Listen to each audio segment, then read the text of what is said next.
కాబట్టి మీ కృతజ్ఞతాస్తుతులు స్తోత్రం యేసు ప్రభువు గారి ఘనమైన పరిశుద్ధమైన నామములో ఈ ప్రార్థన మీ పాసను సమర్పించి వేడుకొంచుచున్నాము.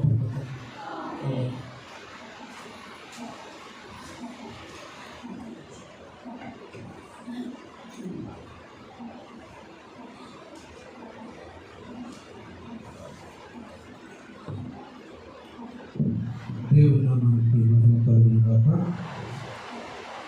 మరి మీరందరికీ తెలుసు దేవుడు ఎంత గొప్ప కార్యం చేశాడు. మీ అందరికీ తెలుసు. ప్రతి ఒక్కరూ యవనస్తుల దగ్గర నుంచి చిన్నపిల్లల దగ్గర నుంచి మీటింగ్లో ఎంతో సహకరించారు. మరి వారి బాధ్యతలు తీసుకున్నారు.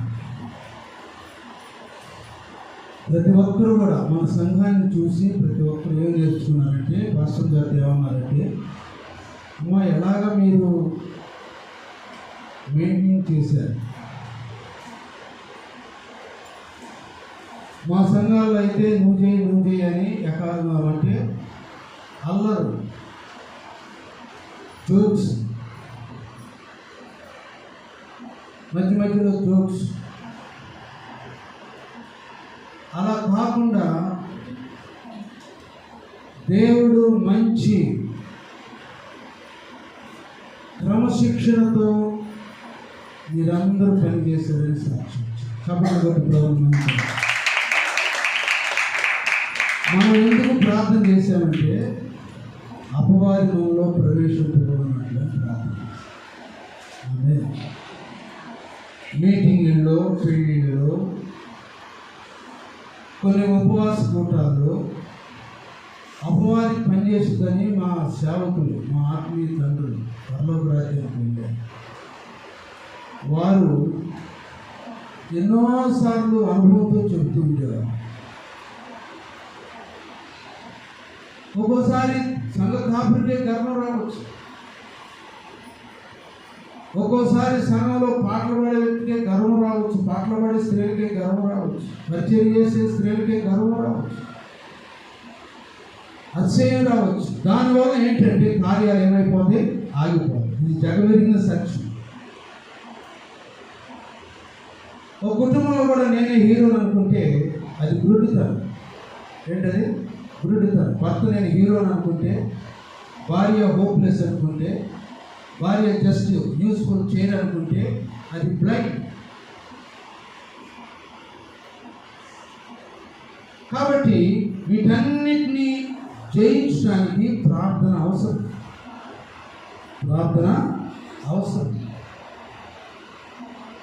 ప్రార్థన లేకుండా ఏది కూడా చక్కగా జరగదు. యేసు ప్రభు వారు శిలువ ఎక్కబోయే ముందు శిష్యులందరినీ కూడా ప్రార్థన చేయమంటాడు. ఆల్రెడీ దేవుడికి తెలుసు నేను శిలువ వేయబడతానని, అప్పుడు కూడా ప్రార్థన చేయమంటాడు. మధ్యలో వచ్చి చూస్తాడు, వాళ్ళు నిద్రపోతూ ఉంటారు, లేపుతాడు. లేపేమంటాడంటే, కొంచెం సమయమైనా మీరు మెలకుగా ఉండి ప్రార్థన చేయలేరా? మీరు శోధనలో ప్రవేశింపుకున్నట్లు మీరు మెలకుగా ఉండి ప్రార్థన చేయండి. మన సంఘంలో దేవుని ఆత్మ నేర్పేది ఏంటంటే, అధికారానికి ముఖ్యం కాదు, లగ్జరీస్కి ముఖ్యం కాదు, మన వేషధారానికి ముఖ్యం కాదు, మన వైఫైకి ముఖ్యం కాదు, వైఫైకి ముఖ్యం కాదు, విధేయతకు ముఖ్యం. హల్లెలూయా. ఎవడు విరిగి నలిగినటువంటి మనస్సు ఉండదో దేవుడు వారినే చూస్తాడు. లక్షల్లో సంఘం ఉండొచ్చు, 10 మందే ఉండొచ్చు, 50 మంది ఉండొచ్చు, 60 మంది ఉండొచ్చు. జన సమూహంలో దేవుడు ఎవరిని చూశాడు? పేద విధవరాలను మాత్రమే చూశాడు. ఎంతోమంది ధనికులు ఉన్నారు, కానీ దేవుని దృష్టి ఎవరి మీద పడిందంటే పేద విధవరాల మీద మాత్రమే పడింది. కాబట్టి పిల్లరా, దేవుడు మనలను పరీక్షిస్తూ ఉంటాడు.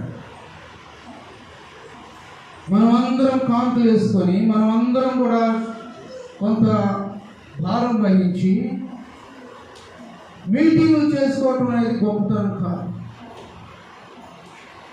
దేవుడు మన విశ్వాసము ద్వారా కొన్ని కార్యాలు చేస్తాడు. కొన్ని విశ్వాసము ద్వారా కార్యాలు చేస్తాడు.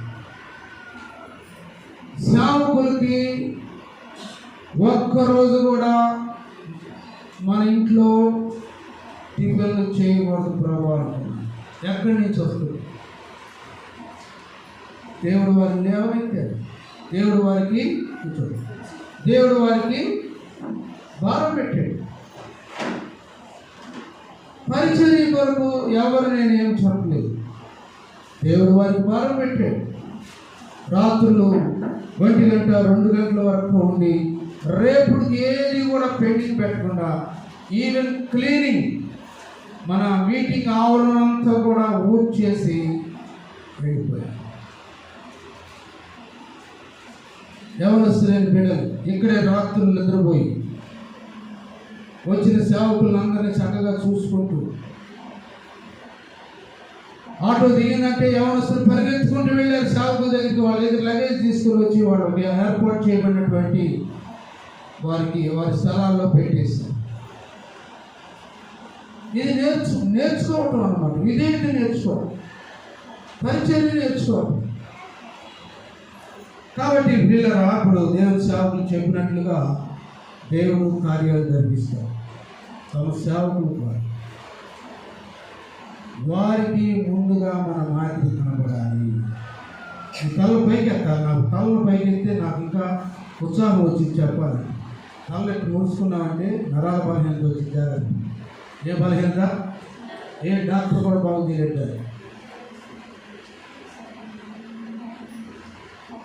దేవుని సేవకులు గమనించారు. అయ్యా మీది కొద్ది సంఘమే కానీ మేము ఎంతోమంది మాకు తెలియదు ఫ్రెండ్. అయ్యా మాది 15 మంది అని చెప్పాను.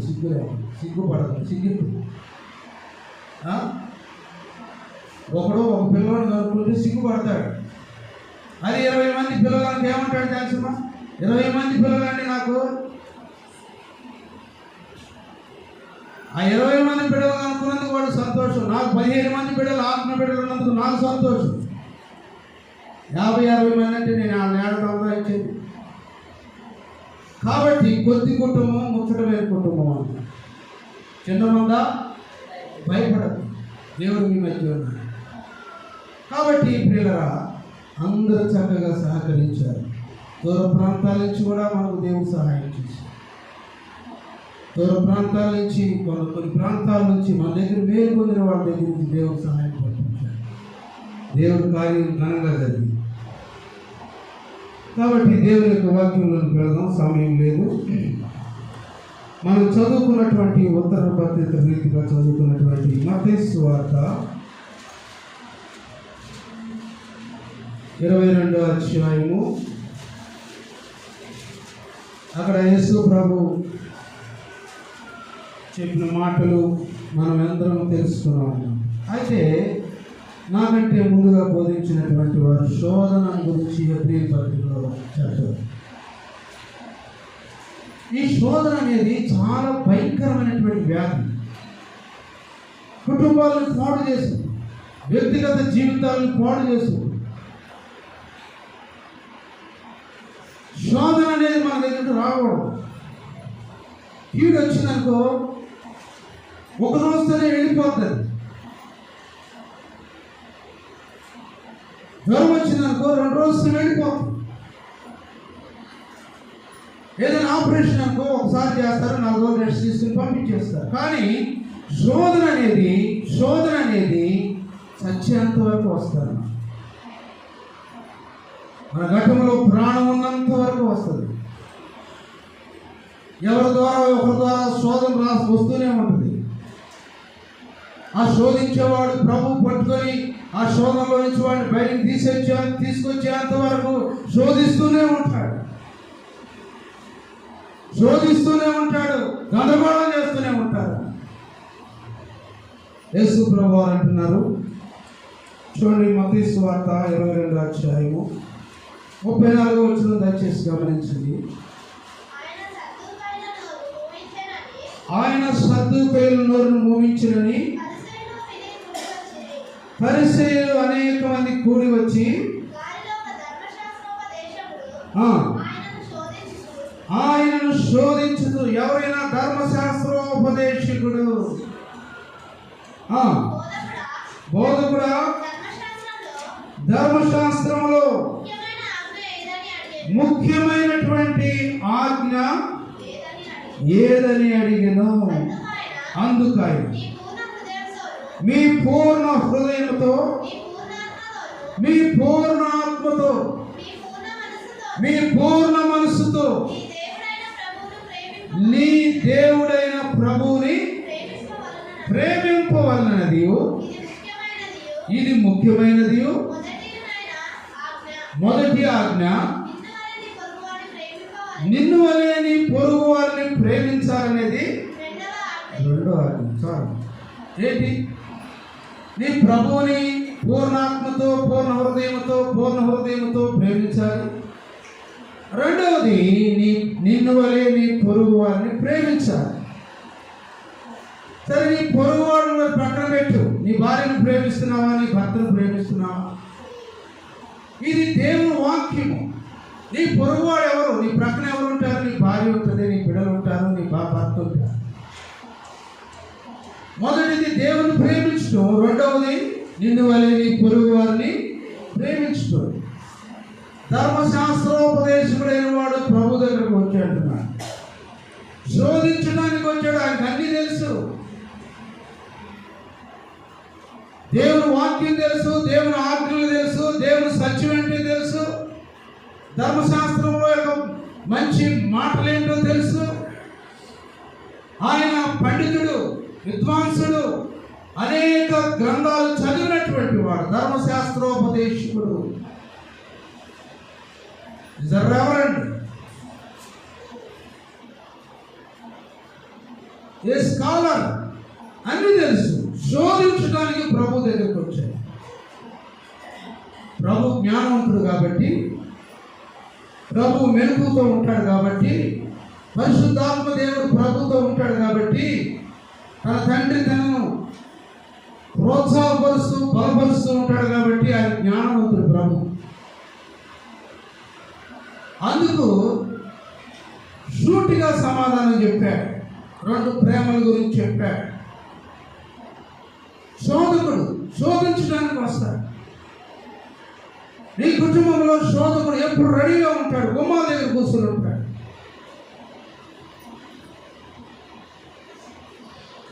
నీవు కొంచెం దూరంలో ఉండవని నీ నెత్తి మీదే, నీ భుజాల మీద కూర్చుంటాడు శోధకుడు అనే దయ్యం చెప్పి నిన్ను శోధిస్తూ ఉంటుంది. నిన్ను శోధించింది కాక నీ ద్వారా నీ కుటుంబాన్ని కూడా శోధిస్తూ ఉంటావు అన్నమాట.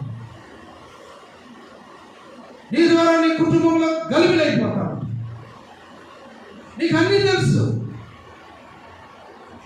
అంతా నీకు బాగా తెలుసు.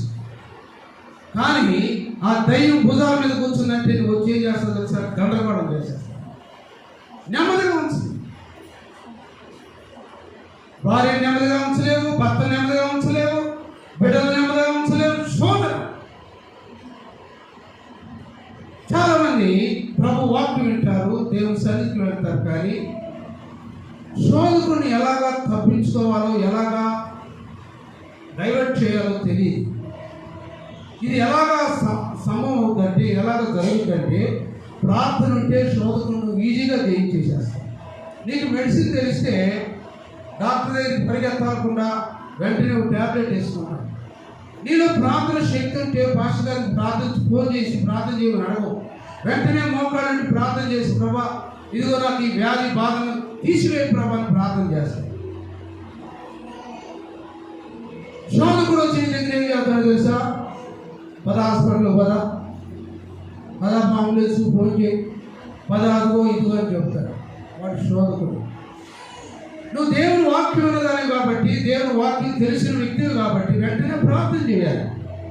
మార్కు సువార్తలో దేవుని యొక్క వాక్యంలో మనం గమనించినట్లయితే, మార్కు సువార్త 14వ అధ్యాయము 38వ వచనంలో ప్రభు అంటున్నాడంటే, కొంచెం సేపు అయినా మీరు మెలకువగా ఉండలేరా? మీరు శోధన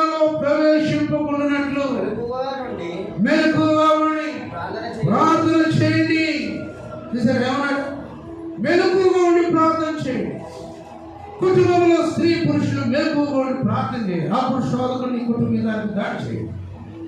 దొంగ నీ దగ్గరకు రాడు. దొంగ కన్నం వేయటానికి వస్తాడు, హత్య చేయడానికి వస్తాడు, నీ నగలు దోసుకెళ్ళడానికి వస్తాడు, నీ డబ్బు దోసుకెళ్ళడానికి వస్తాడు. కానీ శోధకుడు కూడా నీ అంతరంగంలో ఉన్నటువంటి ఆత్మను దొంగిలించడానికి వస్తాడు, నీ భక్తి జీవితాన్ని దొంగిలించడానికి వస్తాడు, నీ ఎక్స్పీరియన్స్ దొంగిలించడానికి వస్తాడు. మారు మనసు పొందిన 6 దినాల్లో నీ కోపం పోయింది, నీ అసూయ పోయింది, నీ ద్వేషం పోయింది, నీ భక్తిహీనత పోయింది. చక్కగా దేవుల్లో ఎదుగుతూ ఉన్నావు. రోజు రోజుకి నీ రేంజ్ పెరుగుతూ ఉంది. కానీ ఎప్పుడైతే ప్రార్థన హీనత వచ్చిందో ఆ కుటుంబంలోకి శోధకుడు వస్తాడు. జాగ్రత్త. వెలుగుగా ఉండాలి, జ్ఞానంతో ఉండాలి. ఏదో నువ్వు లెక్కల్లోనో ఫైనాన్షియల్లోనో కుటుంబాన్ని దిద్దే విషయంలోనో జ్ఞానం సరిపోదు.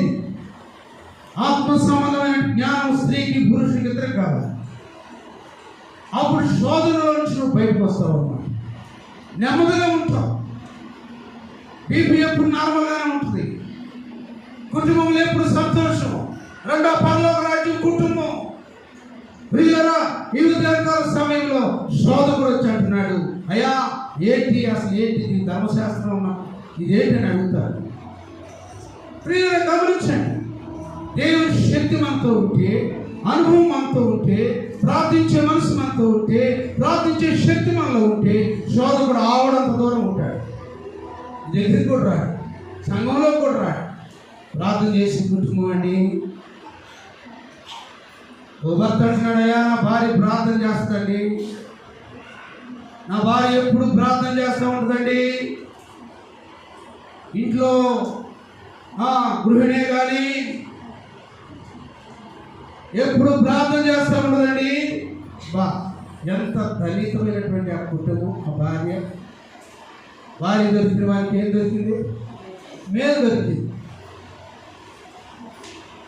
ప్రియుల పురుషుడా, భర్త నీ భార్య ఎంత మంచిదో, ఎంత ప్రార్థనా పరులను గుర్తించావు ఎప్పుడైనా?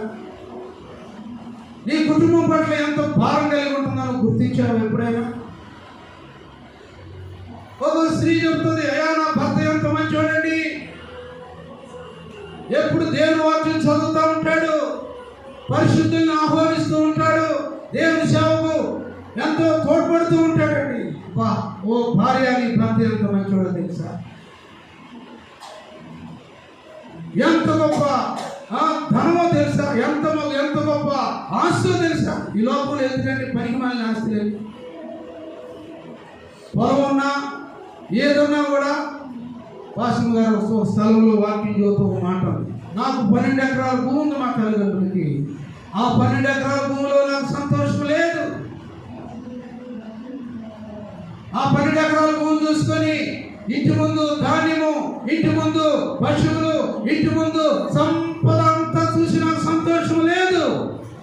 ఎప్పుడైతే క్రీస్తుని తెలుసుకున్నానో, ప్రభు వాక్యం విన్నాను, ప్రభు దగ్గరకు వచ్చాను, అప్పుడు నా హృదయము దేవుడు సంతోషంతో నింపాడు. ఆ తర్వాత ఇదిగో నాకు ఒక దేవుని ఎరిగినటువంటి ఒక భర్త నాకు ఇచ్చాడని సాక్షి. హల్లెలూయా. శోధన మనుషులకు వస్తే ఈ శోధన ఎవరికి రావు. చూడండి, దేవుని యొక్క వాక్యంలో మాట కూడా రాయింది. 3 కొరింథీ 10:13 సాధారణంగా మనుషులకే వస్తాయి, ఇంకా ప్రార్థనలు ఎదిగే వారికి వస్తాయి. నువ్వు భయపడద్దు. శోధన నీ బిడ్డ ద్వారా నీకు శోధన, లేకపోతే నీ కుమార్తె ద్వారా నీకు శోధన, లేకపోతే నీ తల్లిదండ్రుల ద్వారా నీకు శోధన, ఇంకెవరి ద్వారా నీకు శోధన. భయపడద్దు ప్రియమైనటువంటి దేవుని బిడ్డలారా. నీవు దేవుని పక్షం ఉన్నావు, దేవుడు నీ పక్షాన ఉన్నాడు. అధైర్యపడవద్దు. సాధారణంగా అంటే అర్థం చేసుకో, నార్మల్గా సాధారణంగా మనుషులకు కలుగు శోధన తప్ప. గట్టిగా చప్పట్లు కొట్టి ప్రభువుని మహిమపడదాం. హల్లెలూయా. సాధారణంగా మనుషులు కలుగు శోధన తప్ప మరి ఏది కూడా నీ దగ్గరకు దేవుడి దగ్గరికి వచ్చింది శోధన. అంతే. యేసు ప్రభు వారు ఉపవాసం ఉండి ఆ ఉపవాస దినాలు ముగించుకొని వచ్చినప్పుడు అపవాది వచ్చింది శోధించడానికి. ఏమంది? నీవు కొండెక్కి కిందకు దూకమంది. ఇంకో మాట ఏమంది? ఇదిగో ఈ రాళ్ళను రొట్టెలుగా చేసుకోమంది అండి. ప్రభు ఏమన్నాడు? దూకాడా? కొంతమంది పౌరుషం, కొంతమంది పౌరుషం అన్నమాట. ఈ శోధకుడు వచ్చి నిన్ను గిల్లుతూ ఉంటాడు, గిల్చుతూ ఉంటాడు, రెచ్చగొడతా ఉంటాడు. అప్పుడు ఏం చేయాలి తెలుసా? అది ఎంత రెచ్చగొట్టుందో, ఎంత నిన్ను గలిబిలి చేస్తుందో అంత కూలిపోవాలి నువ్వు వేస్తున్నాము. వాడెవడో రెచ్చగొట్టాడని, అదేదో మాట వచ్చి రెచ్చగొట్టిందని నువ్వు రెచ్చిపోతే నీ కుటుంబాన్ని పాడు చేసుకో, నీ ఆత్మీయ స్థితిని పడగొట్టుకుంటావు. ప్రేమైనటువంటి దేవుని బిడ్డ, యేసు ప్రభు ఏమన్నాడు? దూకాడా? ఒకవేళ దూకితే దేవుని దూతలు వచ్చి పట్టుకుంటాయేమో. ఒకవేళ రాళ్ళు నిర్వహించడానికి ఆయన ప్రయత్నం చేస్తే రాళ్ళు ఇరిగిపోతాయేమో. కానీ ఆయన ఏమన్నాడంటే, మనుష్యుడు రొట్టె వల్ల మాత్రమే కాదు కానీ నా నోటి మాట వలన, ప్రతి మాట వలన జీవించబడును అన్నాడు. ఎంత గొప్ప మాట! అపవాది దొంగ తిన్నాడు అన్నాడు. కొన్నిసార్లు అపవాదితో నువ్వు మాట్లాడు, ఏ అపవాది ఏమా, నా భర్త మంచోడమ్మా, నా బిడ్డ మంచోడే, వేటి నువ్వు నాకు చూస్తున్నా. కొంతమంది ఫోన్లు చేస్తాను. ఈ మధ్య ప్రేమైనటువంటి దేవుని బిడ్డల కొత్తగా పెళ్ళైనటువంటి అమ్మాయి, దేవుని ఎదిగినట్టు అమ్మాయి తల్లి ఫోన్ చేసి అడుగుతూ ఉంటుంది, ఏం చేస్తున్నాడు, ఏం చేస్తున్నాడు, అదిగో ఇదిగో ఏదో ఒకటి శోధన. ఆ అమ్మాయి ఏం తెలుసా? అమ్మ, నాతో ఎప్పుడైనా ఫోన్లో మాట్లాడాలంటే, అమ్మ ఎలాగున్నావు, ఆరోగ్యం ఎలాగుంది, ఈ రెండు మాట్లాడు. నా ఆత్మాల గురించి, నా భర్తల గురించి, నా బిడ్డల గురించి నువ్వేం ఫోన్ చేయదు. నువ్వు నన్ను ఒక ఇంటికి ఇచ్చేసావు, ఒక అబ్బాయి చేతిలో నేను పెట్టావు, మేము సుఖంగా ఉన్నావు, నువ్వు మా మధ్యలోకి రావద్దు. ఆ తల్లి రెండోసారి మాట్లాడుద్దా? ఆ తల్లి రెండోసారి మాట్లాడగలుగుతా? ఆ తల్లి రెండోసారి నీకు ఫోన్ చేసి మాట్లాడుద్దా? ధైర్యం చాలా. ఎలాంటి తల్లి, తల్లి అయినా సరే, అయ్యో నా బిడ్డ, క్లియర్ కట్గా ఎంతో క్లియర్గా చెప్పేసింది, ఈ మాటలు నాతో మాట్లాడదు. శోధన కట్. ఏం చేస్తావు, నా కాపురం ఇంత, నా కాపురం ఇంత, సన్నాసుడికి ఇచ్చి చేసావు. వాడిని సొంతలు కాదంటే అద్దీంట్లోకి వెళ్ళి, అపార్ట్మెంట్లోకి వెళ్ళి నా ఇల్లు అని చెప్పాడు. ఎట్లాంటి మాటల వల్ల ప్రయోజనం ఏం కూడా లేదు. ప్రేమైనటువంటి దేవుని బిడ్డలారా, శోధనని ఆత్మీయ జీవితాన్ని పతనం చేసేసి, శోధన వల్ల, అభినయం వల్ల నీ కుటుంబం పాడు చేసుకోవచ్చు. నీ ద్వారా నీ కుటుంబం పాడైపోయి, నీ మాటల వల్ల నీ కుటుంబం పాడైపోయి, నీ బెదిరింపుల వల్ల నీ కుటుంబం పాడైపోయి. ఎవడు బెదిరిస్తున్నాడు తెలుసా? నువ్వు కాదు బెదిరించు, శోధించేవాడు నిన్ను బెదిరిస్తున్నాడు. ఇక అలా ఆలోచనిస్తున్నాడు. హబక్కు 2:9, తన దురాలోచన వల్ల తన కుటుంబానికి తానే హాని చేసుకుంటున్నాడు. ఈ మధ్యాహ్న కలుస్తాను. ప్రేమైనటువంటి దేవుని బిడ్డలారా, ధర్మశాస్త్రోపదేశకుడు వచ్చి, అయ్యా ఇదిగో ఎలాగా నేను ప్రేమించాలి, ముఖ్యమైనటువంటి అంశం ఏమిటి? కొన్నిసార్లు నీ బంధువులని పాడు చేస్తారు, నీ భక్తి జీవితాన్ని పాడు చేస్తారు, నీ ఆత్మీయ అనుభవాన్ని పాడు చేస్తారు, నీ సంతోషాన్ని పాడు చేస్తారు, నీ కుటుంబ సంతోషాన్ని పాడు చేస్తారు. ఇలా మధ్యాహ్నం కలుస్తారు. చదవండి హబక్కు 2:9.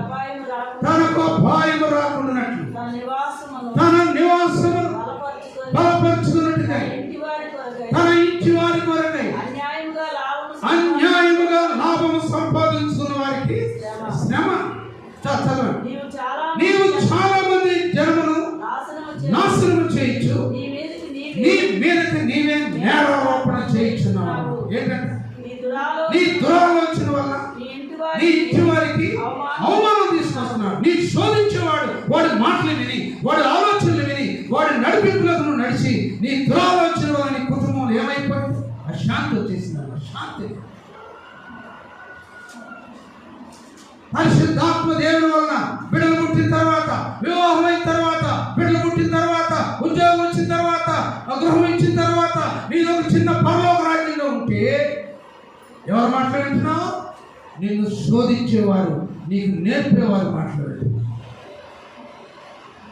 ఓ తల్లి అంటుంది, ఎదురు మాట్లాడవే, ఎంతవరకు గుర్తుకుంటావు, ఎంతవరకు నోరు మూసుకుంటావు? వాడితో మాట్లాడు, ఎదురు మాట్లాడు. అలాంటి కుటుంబం తల్లి ఆ కుమార్తె కాపురం చేయించిందా? ఆ కుటుంబంలో అగ్ని తల్లి మాటలేని, తల్లి ప్రోత్సహించి, తల్లి మాటలు శోధించబడి భర్తకు ఎదురు తిరుగుతుంది. అడుగుకుంటాడా? ఏంది అమ్మాయి ఎలాగ మాట్లాడుతుంది? అలా నువ్వు ఫోన్ చేస్తాడు, ఏంటమ్మా నీ బిడ్డలా మాట్లాడుతుంది అత్తమ్మా అంటే, ఏదో లేకపోతే అయిపోయింది. ఆ కుటుంబం చక్కగా భార్య భర్తలు ఇద్దరు ముందు కూర్చొని కాఫీ తాగేవాళ్ళు పోయింది, ఇద్దరు కలిసి అన్నం తినడం పోయింది, పిల్లలు వస్తే సంతోషంగా పిల్లలతో బజారుకి వెళ్ళడం పోయింది. అన్నీ శోధించబడతా ఉన్నాం. ప్రియమైనటువంటి దేవుని బిడ్డలు, ఈ మధ్యాహ్నకాల సమయంలో శోధింపబడకుండా జాగ్రత్తగా ఉండండి. అవము కూడా శోధించబడింది. ఎక్కడ? ఏదైనా తోటలో శోధించబడింది. దేవుడు అన్నాడు, ఈ మధ్యలో చెట్టు తినద్దమ్మా అని చెప్పాడు. అన్నాడా కాదు? అందరూ తెలిసి ఈ మధ్యలో చెట్టు తినద్దు.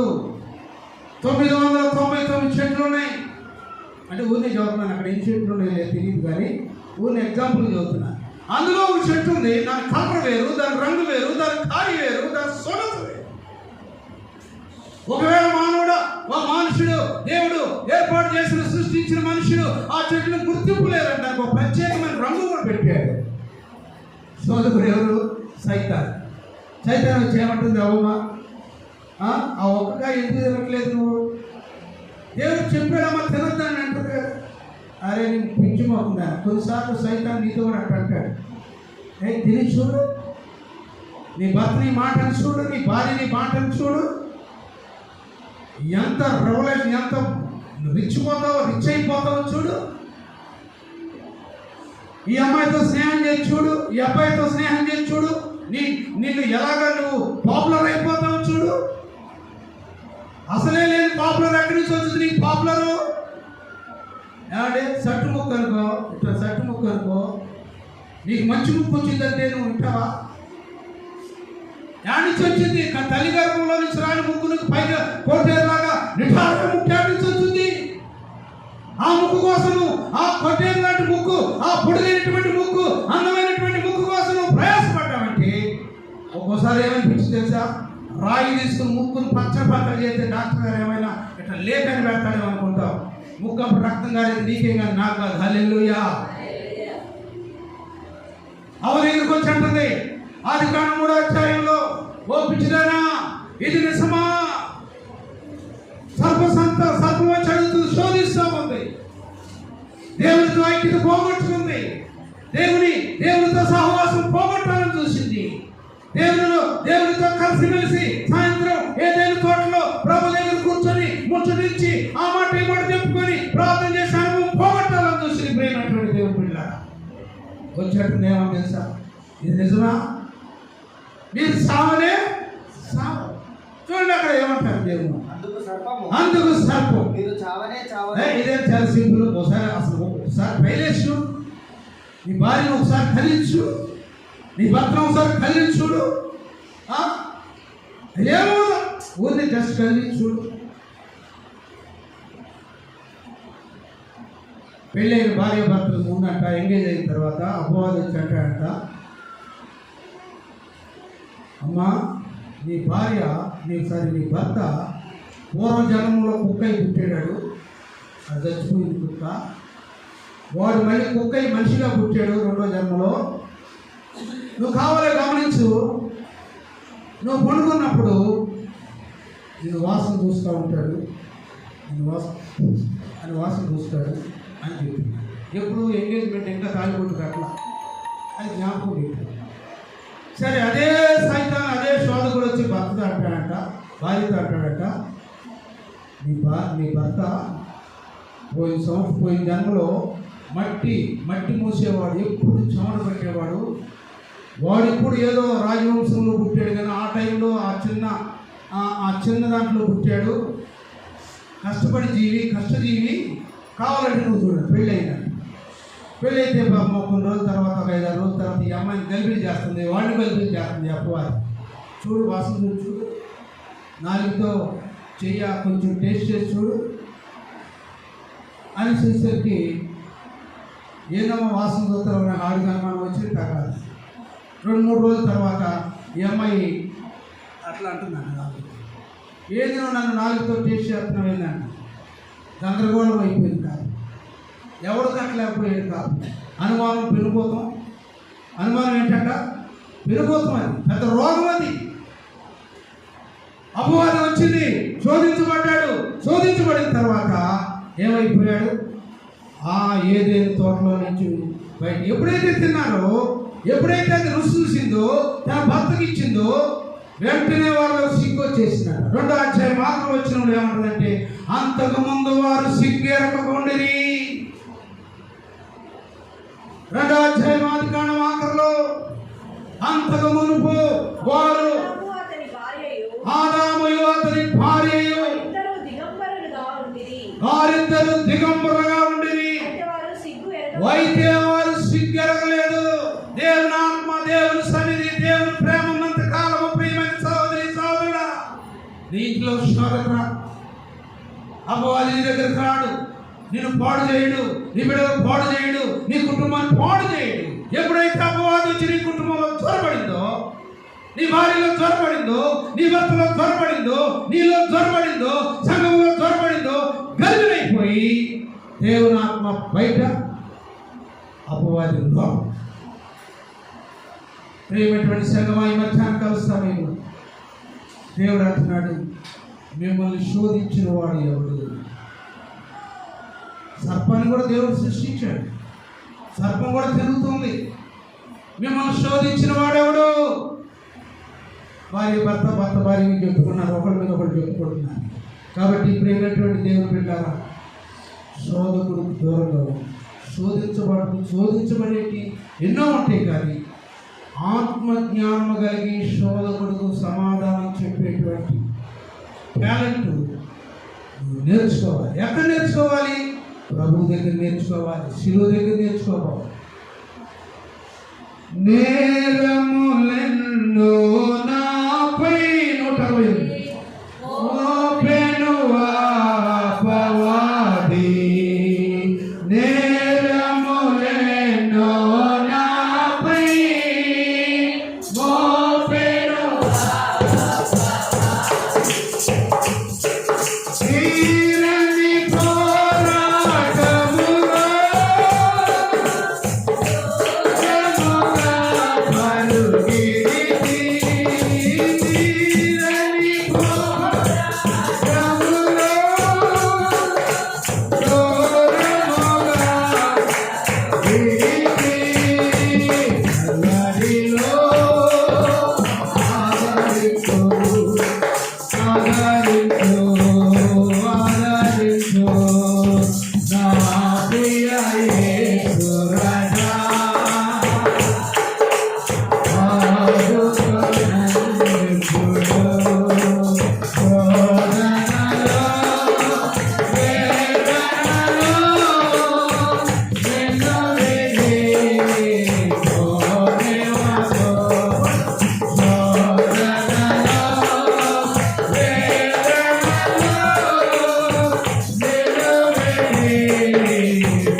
వస్తాడు. శోధకుడు వస్తాడు, కంపల్సరీగా వస్తాడు శోధకుడు.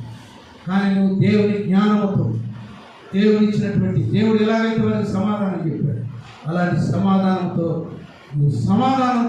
నువ్వు శక్తితో వాడికి సమాధానం చెప్పావంటే మరలా నీ కుటుంబం పరలోక రాజ్యం, మరలా నీ ఆత్మీయ జీవితం ఎంతో సంతోషం, నీ హృదయం ఎంతో సంతోషం. ప్రియమైనటువంటి సంగమా, ఈ మధ్యాహ్నకాల సమయంలో అపవాదిని జయించగలుగుతావా?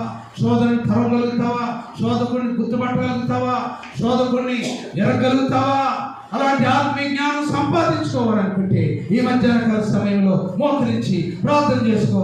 ప్రభా, ఇదిగో శోధకుడు ఎలా ఉంటాడో నాకు రోజు తెలియదు నాయన. ఎవరు మాటలు పడితే అని మాట్లాడుతున్నాను ప్రభా, ఎవరిని పడితే అని నమ్ముతున్నాను ప్రభా, ఎవరిని పడితే వారు అప్పుడు తిరుగుతున్నాను ప్రభా. నా కుటుంబాన్ని పాడు చేసేవాళ్ళు అప్పుడు, నా కుటుంబాన్ని ప్రభా ఇదిగో నేను గలిబిలి చేసేవాళ్ళు మాట్లాడుతున్నాను ప్రభా. చేయి ప్రార్థన చేసి సహోదరా సహోదరి మధ్యాహ్నకాల సమయంలో ప్రార్థన చేసి ప్రభా. అయ్యా ఇదిగో నాయనా బోధకుడా, ఇదిగో ధర్మశాస్త్రంలో ప్రధానమైనటువంటి ఆజ్ఞ ఏది? చదువుడు చంట ఉంటాడు, ఇది నిజమా, ఇది తిను, ఇది చెయ్యి, ఈ మాటను నీ భక్తునికి ఎదురు తిరుగు, నీ వారికి ఎదురు తిరుగు, సంఘానికి ఎదురు తిరుగు, ఇదిగో దేవుని వాక్యానికి ఎదురు తిరుగు, తిరుగుబాటు చేయి, నీ జీవితం బాగుపడదు అనుకుంటున్నారా? అవమ్మ అలాగనే చెప్పింది. ఓ పిచ్చిదేనా, ఇది నిజమా, ఇదంతా అబద్ధము, దేవుడిని అబద్ధం చెబుతున్నాడు, దేవుడు స్వార్థపరుడు, దేవుడు అన్యాయస్తుడు అని చెప్పిన వెంటనే పటామని పోసుకొని తెలిసి ఏదో తోటలోంచి బయటపడ. కుటుంబాన్ని దేవుడు అలా చేయటానికి ఇష్టపడతాడు. ఇప్పుడైనా శోధకుడు ఎవడో గుర్తుపెట్టు. నీ కుటుంబంలో గలిబిలి, నీ కుటుంబంలో నెమ్మది లేకుండా చేస్తున్నందుకు జ్ఞాపకం చేసుకోకపోయినట్టు చేయి ప్రార్థన చేయాలి, ప్రార్థన చేయాలి. ఓ తల్లి సహాదుడా ప్రార్థన చేయి. ఎంతవరకు శోధకుడు నీ కుటుంబంలో పెట్టుకొని, ఎంతవరకు ఇదిగో తిరుగుబాటు నీ కుటుంబంలో పెట్టుకొని నెమ్మదిగా ఉండాలనుకుంటావు? పరిశుద్ధులైన తండ్రి ప్రభా, ఎన్నో పర్యాయాలైనా నిర్మమ వాక్యంతో హెచ్చరిస్తూ ఉన్నారు ప్రభా. ఏదో మేము భక్తి పనులు అనుకుంటున్నాం ప్రభా, సీనియారిటీ మాకుంది అనుకుంటున్నాం, రక్షించబడ్డాం అనుకుంటున్నాం, వారు మనసుకున్నాం అనుకుంటున్నాం ప్రభా. ఇదిగోనైనా బ్యాప్టిజం తీసుకున్నాం అనుకుంటున్నాం, కానీ మా హృదయంలో శోధకుడు ఎవరో మాకు తెలియట్లేదు, ఎవరు అపవాదో మాకు తెలియట్లేదు. ఏది మంచి పండు, ఏది చెడు పండు, ఏది నీ వాక్యమో, ఏది నీ సత్యమో మాకు ఎరగకుండా అయ్యా ఇదిగో శోధకుడు మమ్మల్ని ఇదిగో ప్రభా లైఫ్ చేసాడు ప్రభా, ఆకట్టుకున్నాడు మా కుటుంబాన్ని ప్రభా. ఈ మధ్యాహ్నకాల సమయంలో మీ సన్నిధి మాకు దయచేయండి. వాక్యంతో మీరు మమ్మల్ని హెచ్చరించి, వాక్యంతో మీరు మాకు సహాయం దయచేయండి. శోధకుడు ఎవరో, దుష్టుడు ఎవరో ప్రభా, గురుగులు ఎత్తేవాడు ఎవరో మనం గుర్తించేవారిగా సహాయం చేయండి. ఈ సన్నిధి మాతో వచ్చింది యేసు నామమున అడిగి ప్రార్థన చేస్తూ ఉన్నాము.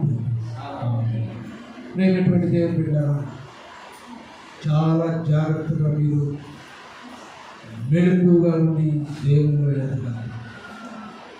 అపవాది నీ కుటుంబం నుంచి దూరం అయిపోయింది. సాధారణంగా మనుషులు కలిగే శోధన తప్ప ఏది దేవుని మీదకి రాని. తొందరపడి గలిబిలవ్వదు, హృదయాన్ని పాడు చేసుకో. దేవుడికి సహాయం చేయాలి. మనం పాట పాడుతున్నాం. శోధనలో వేదనలో నిన్ను విడిపోనియాకు, శోధనలో వేదనలో నిన్ను విడిపోనియాకు, నా ప్రియ యేసు రాజా ఆదుకొనెను ఇప్పుడు. కలుషితమగు ఈ లోకం కదలెను నా కన్నులలో, కలుషితమగు ఈ లోకం కదలెను నా కన్నులలో, మరణ శరీరపు మరుగే మెదడెను నా హృదయములో, మరణ శరీరపు మరుగే మెదడెను నా హృదయములో, కల్వరిలో ఆదరించు, ఆదరించు, ఆదరించు, నా ప్రియ యేసు రాజా ఆదుకొనెను ఇప్పుడు, నా ప్రియ యేసు రాజా ఆదుకొనెను ఇప్పుడు. హల్లెలూయా.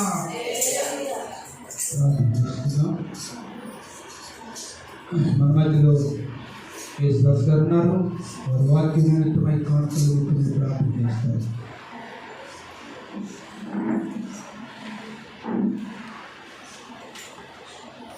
పరిశుద్ధుడా జీవం గల తండ్రి నీ పాదాల వందనాలు తెలుస్తున్నాం ప్రభావ ఆయన ఆయన రక్షణ ఉపయోగండి మీరు మా తోడుగా ఉండండి మమ్మల్ని నడిపించిన విధానం బట్టి మీకు వందనాలు సమయంలో తండ్రి ప్రభా మీ మందిరంలో చేరి తండ్రి నేను స్థుతిస్తూ నేను గణపరుస్తుగా అయా మా మధ్యలో ఉన్నారని అయా మా విజ్ఞాపన ప్రాంతాలు విన్నారని